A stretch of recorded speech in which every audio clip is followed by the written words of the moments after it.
Okay, thank you very much. Welcome to Davos, and we apologize for our technical problems at the beginning.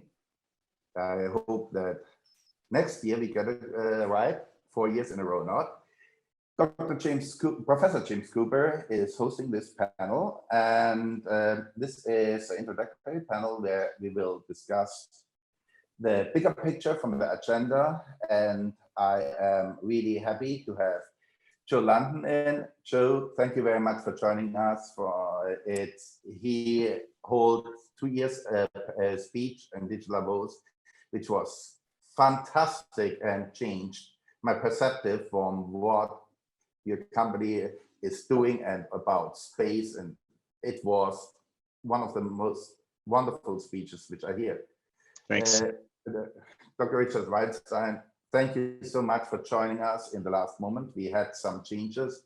I heard so much good from Jamie about you, and I'm really looking forward to your view. And without any more delay, because we're already in delay, I give over the panel to Professor James Cooper, and thank you very much for joining Digital Davos. Thank you, Carl, and welcome everybody.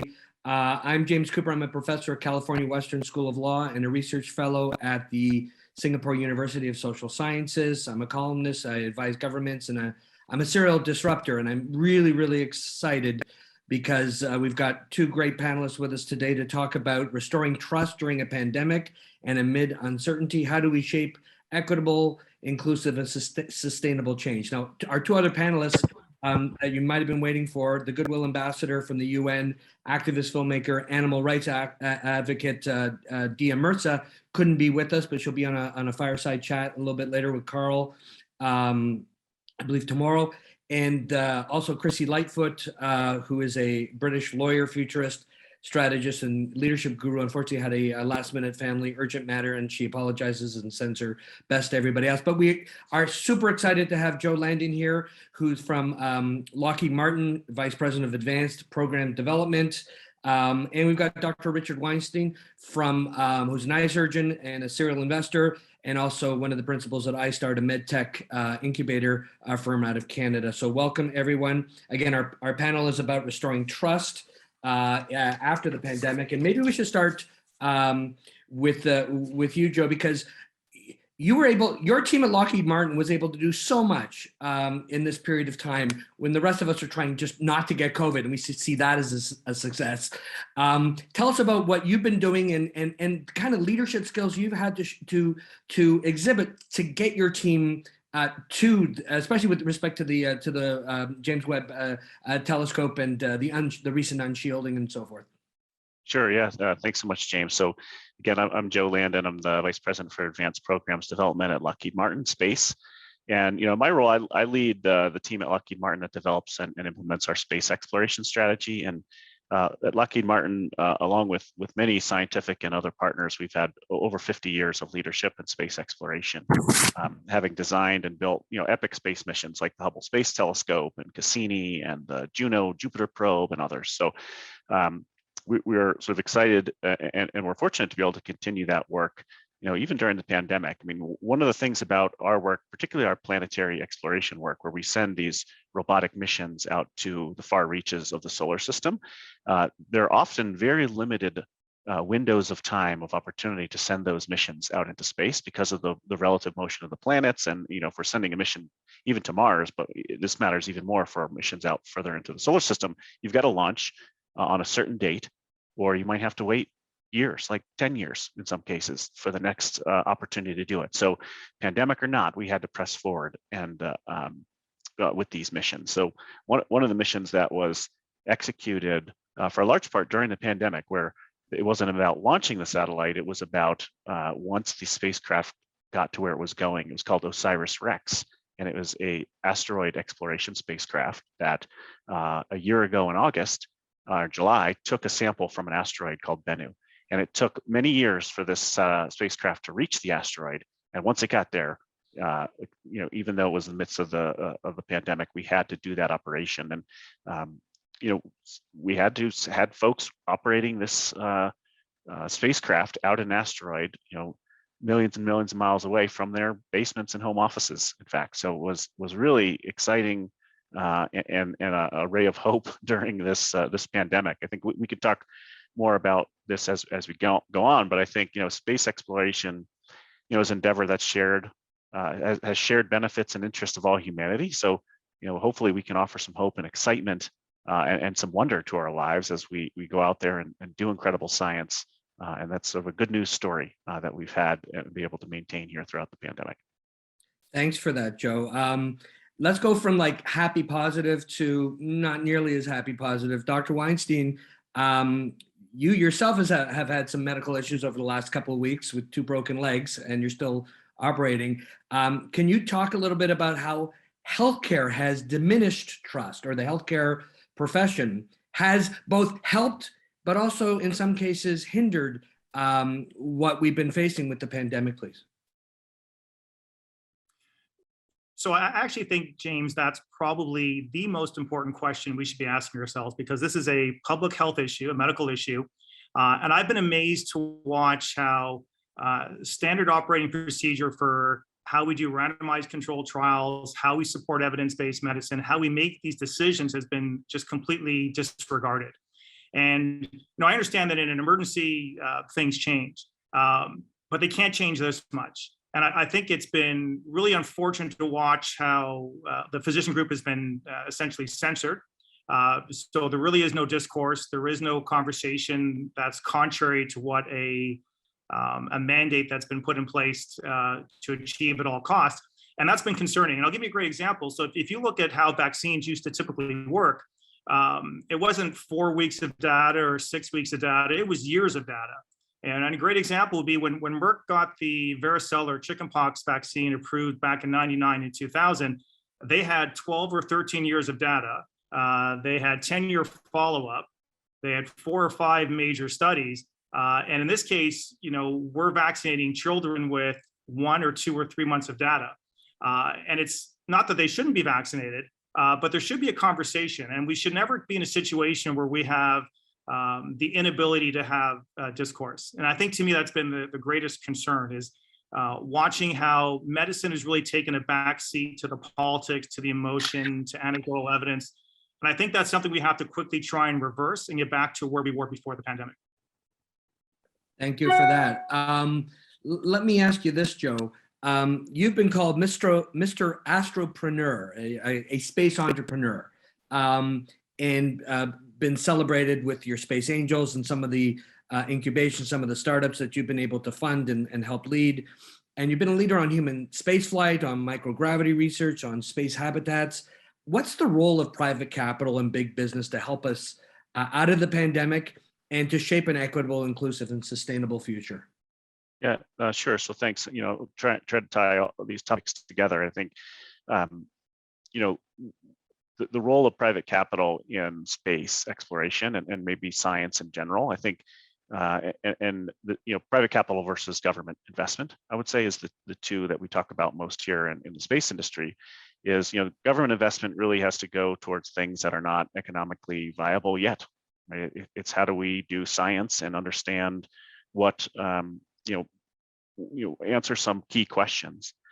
Whereas private investment really is to go in and commercialize and develop infrastructure and develop technologies to further that science and to create new markets. So I think again, it's similar to probably medicine and other areas too, like climate, right, where the government needs to come in and make good decisions about where to invest in basic research and understanding some scientific questions, and then let industry come in and make use sort of economic decisions to further some of those capabilities, if that makes sense.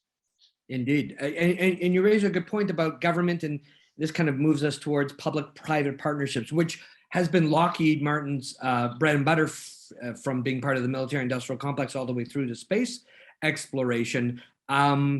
Rich, are you a fan of the public-private partnership, or do you think that, for-profit corporations which have shareholder value as their end, and rightfully so, that's what a corporation is, it's to do well, not necessarily to do good. Now, yes, there's corporate social responsibility and the business roundtable and new ways to move ESG into the corporate profile and the guts of it, of how they operate. But the public sector is a very different animal. You work in a place with socialized medicine. How has it worked out, do you think, one, public-private, and two, whether public institutions have done well during the pandemic generally? So I think to answer your last comment first, I think the public institutions, at least in Canada, I can't comment about other places other than what I hear anecdotally, but at least in Canada, these institutions have not done well.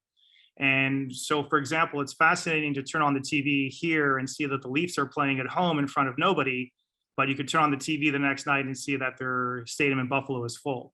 So I think what's driving our response in Ontario and possibly throughout the country is that we have a socialized medical system that really had very little capacity built into it for events like this. It's just not designed that way. So I trained in Philadelphia, then came back to Toronto to work. And the hospitals in the US are, so in their mind, having more patients is not bad. The hospitals here aren't designed that way. So they're not designed to have extra ICU beds or extra staffing. So as it stands right now, most of my surgery, I guess it doesn't matter that I can't operate at this point, but most of my surgery is being canceled anyways because the fragility of our healthcare system is sort of driving the entire public and political response. And I think to your first part going forward, absolutely in a system like this, there will be private-public partnerships that will have to develop going forward in order to deal with what is a demographic nightmare for us.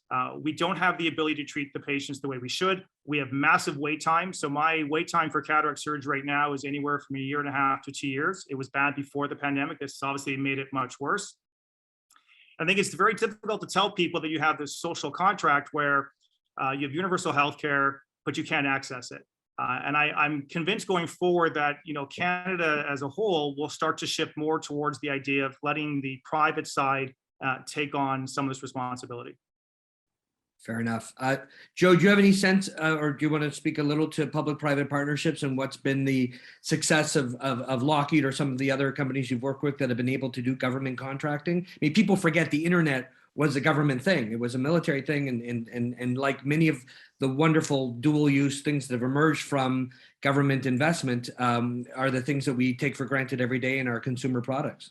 Yeah, it's interesting, really building on what Rich commented about the healthcare system, which is really a question of capacity, right? And is there a better is having a sort of private industry come in and take a bigger role, help build that capacity? I think we have similar questions in science and exploration as well, where is the government can only do so much, and there's a sense that the private sector with its economic motivations can come in and solve problems quicker, or maybe allocate capital in a more efficient way than a government.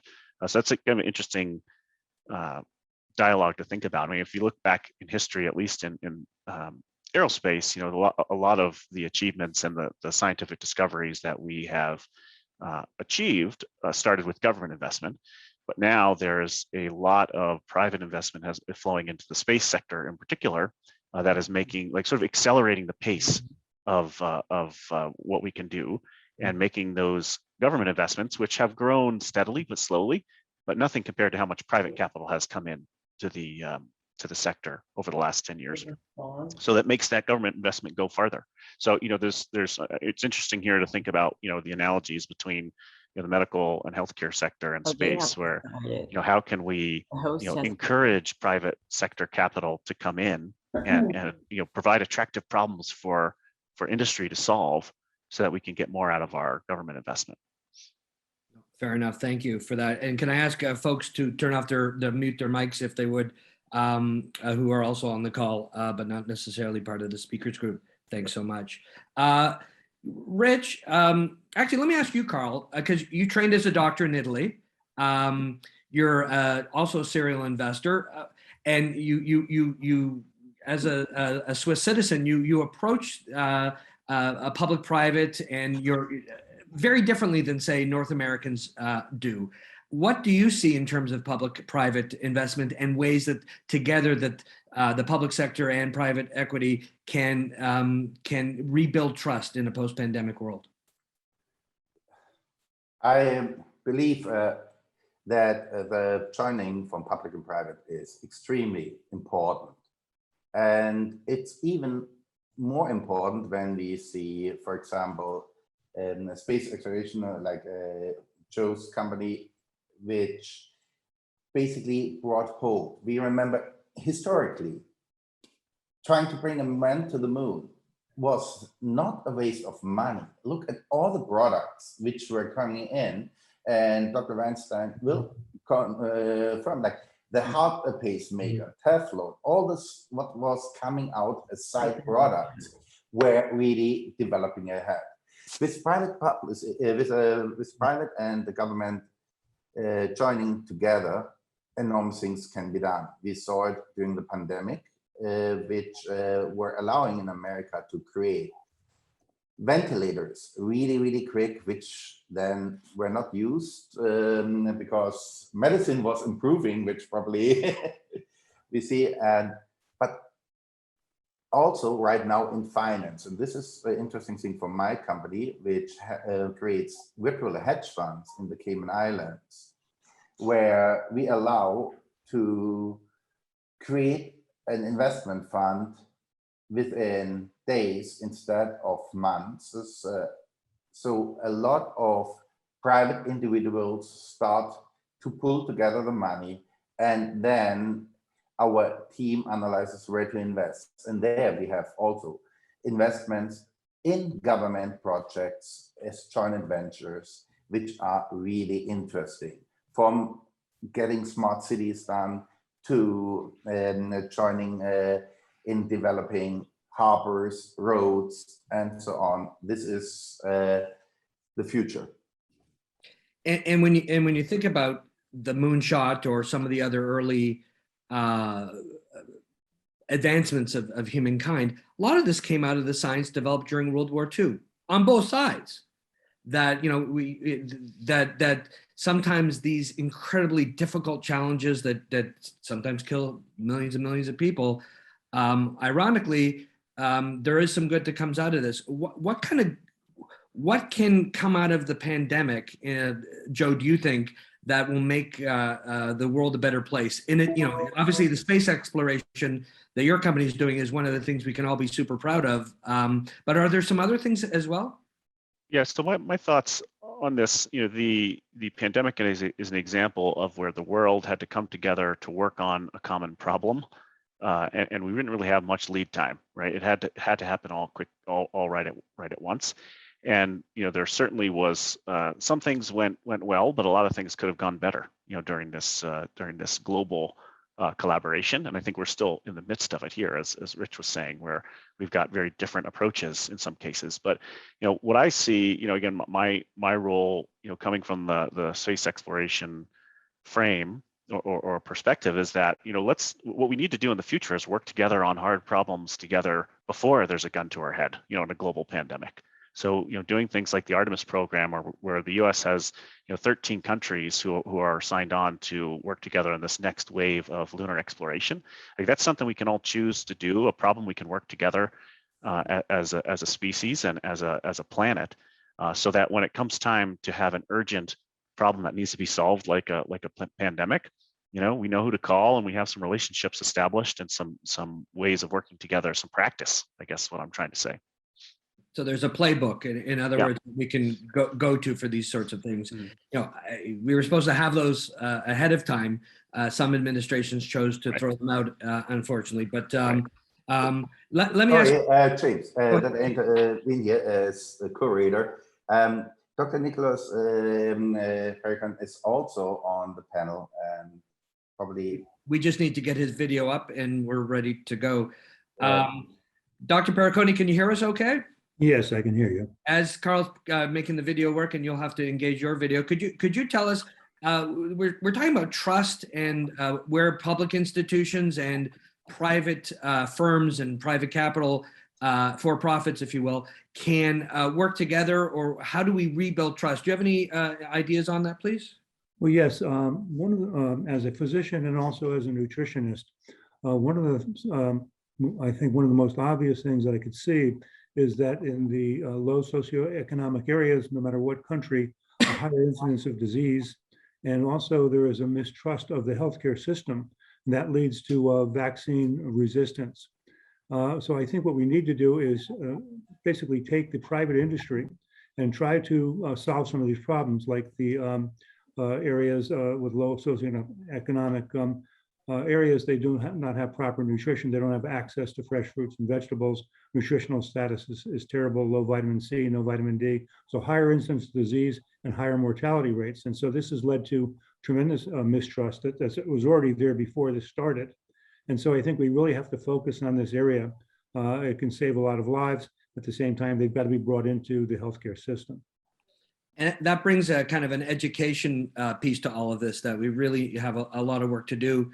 And that's a public sector issue, clearly. But on the issue of equity and inclusion, Joe, how do we make sure that, this space exploration is incredibly exciting and wonderful for humankind, but how do we make sure it's good for everybody? It's not just, a great, new thing for rich people to be able to do their personal space flights, but that all the mining, the exploration, the good things that can come out of this can be shared globally. Sure. Great question. I think that, for the history of all types of, most science and certainly in space exploration, the benefits have been shared by all, where it's, understanding our solar system and our universe has, maybe sometimes esoteric or far removed benefits from everyday life, but it still benefits our whole species with this understanding of our, of where we came from. I think this relatively new phenomenon of very wealthy people being able to go to space, that only helps things. I mean, all that money that Jeff Bezos and others have spent, and even the passengers who are flying on these flights, I often hear this, people incorrectly say, oh, well, we shouldn't be sending money into space. Like, actually, no money actually goes into space. Like, the money is spent here on Earth, every single dollar of it. And it's spent by, engineers and scientists and folks who are working to develop these capabilities. And I think that benefits certainly the economy, but also builds on other capabilities and helps leverage those government investments for new stuff in the future. Thank you. Going from the space gold rush to telemedicine, I want to ask our physicians on the panel. We've seen an incredible digitization of whether it's crypto or the metaverse. Everything has gone online. Education. How have, and maybe Rich, you can start, and then Nicholas, if you would, how has telemedicine affected your practice, and do you see a role for this going forward, especially with respect to AI? Absolutely, James. So it hasn't had a huge impact on us yet because most of what I do has intervention. But if you look at diagnostics, and especially during the pandemic, most of my patients now who see their primary care doctors see them virtually. And this has been going on for the last year and a half. And then you have to ask yourself the question, then, if I'm making my medical decisions based on diagnostic tests and your history, and I'm never going to physically examine you, what does that mean for the future? And I think this is probably a tipping point where, as we go forward, you'll see a greater and greater shift towards home diagnostics, not coming to a physical location to be seen. And artificial intelligence is already playing a huge role. And even within ophthalmology right now, devices exist that can take a picture of your eye, take a look inside, and make a decision as to whether it's healthy or not. And I think as it goes forward, it'll make decisions with respect to treatment.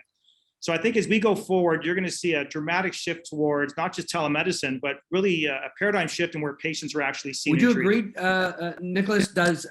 Is AI going to play an increasing role? And what about all those people you were talking about, the lower socioeconomic levels of society? Are they going to get access to it too? Yes, I think it's going to change things, and this is a permanent change.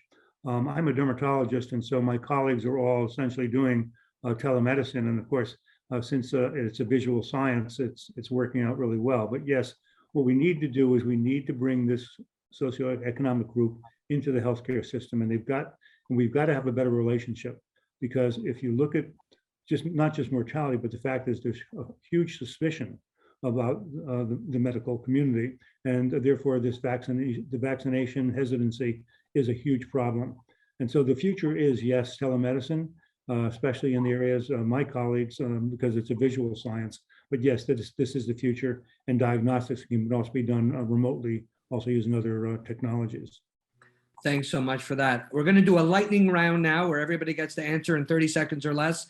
And the question is, what was the thing during the pandemic? And I'd like to speak of the pandemic in the past, hopefully. What was the thing in the pandemic that was most positive, that will create the most trust or help rebuild our civil societies? Carl, do you want to go first? I think digitalization. We learned to work together remotely, more efficiently. We learned to exchange information also outside the boardroom. And I think this will change the world forever. Upcoming telemedicine, digitalization, and this was the big leap forward which we had during this pandemic. Thanks for that. How about you, Nicholas? What do you think?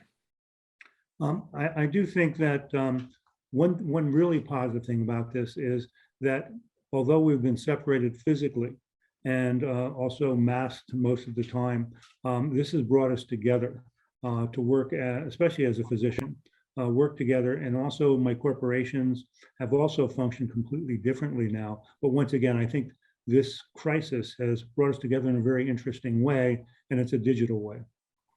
Thank you for that. Joe, any last thoughts?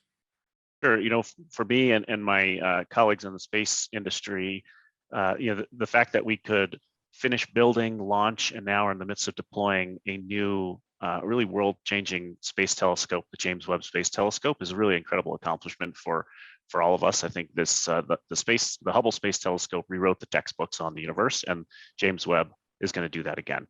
So this can bring us together in many ways. One, the fact that we were able to do it during the pandemic is incredible. But the science that the James Webb Space Telescope will enable will help us shed light on some really existential questions, like why did the universe start? Where do we come from? Why are we here? So these are really exciting to be able to really enable scientists to look back toward the beginning of the universe. Awesome. Rich, did you want to give a last thought, please? Sure. I'll take a more pessimistic view, though, or a realistic view. I think we should be looking at these things to see what we did wrong and how we can make them better.